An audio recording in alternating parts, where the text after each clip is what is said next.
Hello students, स्वागत है आपका अपने चैनल आप अपनी पाठशाला एमपी में।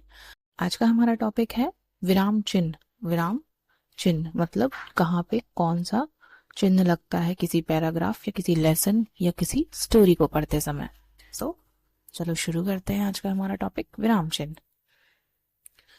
इसमें हमें पढ़ना है विराम चिन्ह किसे कहते हैं। तो पहले हम इसकी परिभाषा जान लेते हैं। विराम चिन्ह का अर्थ है ठहराव, विश्राम या रुकना, अर्थात वाक्य को लिखते समय विराम को प्रकट करने के लिए लगाए जाने वाले चिन्ह को ही हम विराम चिन्ह कहते हैं। अब विराम चिन्ह बहुत सारे प्रकार के होते हैं, है ना। अल्प विराम, अर्ध विराम, पूर्ण विराम, उपविराम, विस्मयादि बोधक चिन्ह, प्रश्नवाचक कोष्टक, योजक, उद्धरण, लाघव, विवरण चिन्ह, रेखांकन, लोभ, पुनरुक्ति और हंसपद। इतने प्रकार के हमारे विराम चिन्ह होते हैं, जिसमें से सारे यूज नहीं होते हमारे जर्नली उसमें, परंतु ये सारे हमें जानना बहुत ही आवश्यक है।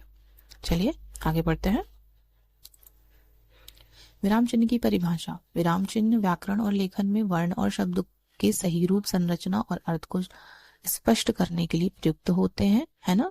व्याकरण को लिखने और वर्ण को शब्दों में सही रूप से संरचना करने के लिए इन चिन्हों का उपयोग वाक्यों और पाठों को सही तरीके से संरचित व्यक्त करने और समझने में मदद करता है। विराम चिन्ह वाच्य को व्यक्ति के में महत्वपूर्ण भूमिका निभाते हैं और लिखने में, पठन में सुधार करते हैं। अर्थात जब हम कुछ लिखते हैं, पढ़ते हैं, कहाँ पे कॉमा, कहाँ पे फुल स्टॉप्स लगाने हैं और कहाँ पे इन्वर्टेड कॉमास लगाने हैं, जो अच्छी कहीं पे कोई ऐसी बात बोल दी जाती है जिसको डबल इन्वर्टेड कॉमास में लिखे जाते हैं, है ना। इन सब चीजों को कहाँ पे कैसे उपयोग करना है यह हमें विराम चिन्ह ही बताता है। विराम चिन्ह को हिंदी में सीधे अर्थ विराम का मतलब होता है रोकना और चिन्ह का मतलब होता है निशान। इन दोनों शब्द से मिलकर बना है विराम चिन्ह का मतलब है विराम, यानी विराम देने के लिए प्रयुक्त होने वाले चिन्ह, है ना। रोकने के लिए जो चिन्ह बनाए जाते हैं उनको हम विराम चिन्ह कहेंगे। दूसरे शब्दों में कहें तो चिन्ह हिंदी व्याकरण और लेखन में इस्तेमाल होने वाले विशेष प्रतीक हैं। ये वाक्य के अर्थ और ढांचे को स्पष्ट करने में मदद करते हैं। वे विराम प्रश्न और शब्द के बीच विभिन्न संबंध को इंगित करने में मदद करते हैं। इस पूरी बात का एक ही मतलब निकलता है, एक ही सार निकलता है कि हम किसी भी पाठ को पढ़ते, लिखते, बोलते समय में जो चिन्ह का उपयोग करते हैं उसको ही हम विराम चिन्ह कहते हैं। चलिए आगे बढ़ते हैं। विराम चिन्ह के प्रकार और प्रयोग। विराम चिन्ह लिखित भाषा में प्रयोग किए जाने वाले विशेष चिन्ह होते हैं, लिखने में ही हम मुख्यतः प्रयोग करते हैं। ये चिन्ह प्रयोग वाक्य को पढ़ते समय कहाँ रुकना है, वाक्य का क्या भाव है ना, और उसे किस तरह बोलना है यह बताते हैं। विराम चिन्हों के सही प्रयोग से भाषा स्पष्ट, सुगठित और प्रभावशाली बनती है।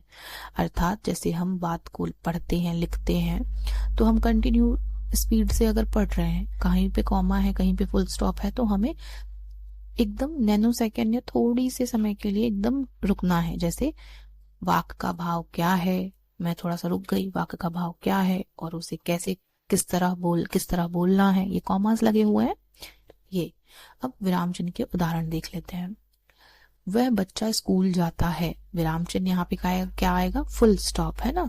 इंग्लिश में क्या है कि कुछ शब्द जो होते हैं इसके चिन्हों के, उनको हम इंग्लिश नाम से ही जानते हैं, है ना। भले हम उनके हिंदी और इंग्लिश में अलग अलग चिन्ह लगे होते। वह बच्चा स्कूल जाता है, फुल स्टॉप मतलब खड़ा डंडा लगता है जो। मेरा नाम अनीता है, मैं दिल्ली में रहती हूँ। इसमें देखिए ये बीच में ये कॉमा लगा हुआ है, उसने बड़ी मेहनत से काम किया, ये कॉमा लगा हुआ है, सेमी कॉलन लगा हुआ है, ऊपर बिंदी नीचे कॉमा, उसका परिणाम अच्छा था, फिर यहाँ पे फुल स्टॉप आ जाएगा। आज मुख्य समाचार यह है, ये क्या लगा, कॉलन, ये सेमी कॉलन मतलब एक बिंदी कॉमा और ये कॉलन, दो ठो बिंदी। स्पेस एजेंसी ने अंतरिक्ष में नई मशीन की घोषणा की है, लास्ट में फुल स्टॉप। वह बहुत अच्छा लगता है ना। अब ये देखिए आप, यहाँ पे लगा है एक चिन्ह और एक यहाँ पे, है ना। ये कहते हैं डबल इन्वर्टेड कॉमास या फिर क्वेश्चन मार्क्स, है ना, कोटेशन मार्क्स जो कहलाते हैं। मेरी गाड़ी नीली और हरी है ना। ये लगा है नीली और हरी है लास्ट वाले में, बीच में इसको बोलते हैं योजक चिन्ह या हाइफन भी बोल देते हैं इसको। आगे देखते हैं कुछ और विराम चिन्ह। ये है विराम चिन्ह के और प्रकार, जिसको क्या कहते हैं हिंदी में, और एक बार और समझ लेते हैं। जैसे अल्प विराम, कॉमा को बोलते हैं। अर्ध विराम, ये जो सेमी कॉलन था हमारा, पॉइंट और नीचे कॉमा लगता है। पूर्ण विराम, फुल स्टॉप इसी को बोलते हैं, हिंदी का फुल स्टॉप होता है ये। उपविराम, उपविराम मतलब जो कॉलन चिन्ह होता है, दो बिंदी लगी होती हैं, दो डॉट्स बने होते हैं। प्रश्नवाचक चिन्ह, क्वेश्चन मार्क्स कहलाता है हमारा, क्वेश्चन मार्क कहलाता है जो भी हम क्वेश्चन के लास्ट में बनाते हैं, ये चिन्ह बनाते हैं, उसको हम प्रश्नवाचक चिन्ह बोलते हैं। योजक चिन्ह हाइफन कहलाता है। डैश डैश भी हम जिसको बोलते हैं हिंदी में, उसको योजक चिन्ह बोलते हैं। कोष्टक, ये 3 प्रकार के कोष्टक होते हैं हमारे, छोटा है ना, छोटा बड़ा उससे बड़ा, ये 3 प्रकार के हमारे कोष्टक चिन्ह भी होते हैं। फिर उद्धरण चिन्ह होता है। उद्धरण चिन्ह, उद्धरण मतलब डबल इन्वर्टेड कॉमास में जो शब्द लिखा जाए उसको उद्धरण चिन्ह बोलते हैं। विस्मयादि बोधक, एक डंडा और उसके नीचे बिंदी होती है ना, उसको हम विस्मयादि बोधक या आश्चर्य सूचक भी बोल सकते हैं। अब ये लाघव चिन्ह होता है, मतलब एक पॉइंट टाइप का बना होता है। निर्देशक, एक बड़ा सा हम जो डैश बनाते हैं उसको बोलते हैं। विवरण चिन्ह, कोई भी पॉइंट के आगे हम लगाते हैं। त्रुटिपूर्ण, त्रुटिपूर्ण मतलब जब हम कोई वाक्य लिख रहे होते हैं और कोई शब्द छूट जाता है तो उसको ऊपर या नीचे लिखते हैं, तो हम ये वाला चिन्ह लगाते हैं। पद विलोप चिन्ह ये होता है। रेखांकन मतलब कोई भी शब्द लिखा हमने, उसके नीचे अंडरलाइन कर दिया, उसको हम रेखांकन बोलते हैं। और पुनरुक्त सूचक चिन्ह को भी कॉमा से दर्शाते हैं, डबल कॉमा से दर्शाते हैं। दीर्घ उच्चारण चिन्ह को हम एस, इसको आपने संस्कृत में शायद पढ़ा होगा, एस को हम बोलते हैं, बड़ा आ का उच्चारण कहलाता है। और समानता सूचक मतलब बराबर का चिन्ह होता है। ठीक है, आई होप आपको ये पूरे विराम चिन्ह समझ में आ गए होंगे। मोस्टली आपको इन सभी का ज्यादातर ध्यान देना है।